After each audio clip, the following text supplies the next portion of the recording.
আযীম। নামাজের পরে এই তাসবিহগুলো পড়ার দরকার আছে না নাই? 33 বার সুবহানাল্লাহ, 33 বার আলহামদুলিল্লাহ, 34 বার আল্লাহু আকবার পড়েন তো? এই ডান হাতের গিড়ায় পড়বেন, পারবেন? আব্দুল্লাহ ইবনে আমর ইবনে আল-আস বলেছেন, রাআইতু রাসূলুল্লাহি সাল্লাল্লাহু আলাইহি ওয়াসাল্লাম ইয়াকিদু আত-তাসবিহ বিয়ামিনিহি। আমি দেখেছি আল্লাহ রাসূল সাল্লাল্লাহু আলাইহি ওয়াসাল্লামকে ডান হাতের গিরায় তাসবিহ পড়তে। কোন সুবহানাল্লাহ। আর জিকির করবেন ভদ্রভাবে। উযকুর রাব্বাকা ফি নাফসিকা তাদাররুআ ওয়া খীফাতা ওয়া দুনাল জাহরি মিনাল কওল।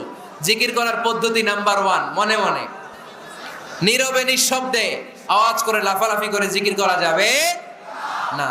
কেউ যদি লাফালাফি করে জিকির করে বুঝাবেন, ভাই নিজেকে সংবরণ করো। লাফালাফি করে জিকির বিশ্বনবী করে নাই, চিল্লায় বলেন ঠিক কিনা? লাফালাফি করে জিকির সাহাবারা করে নাই, চিল্লায় বলেন ঠিক কিনা? ধীরে সুস্থে সাহাবারা আল্লাহ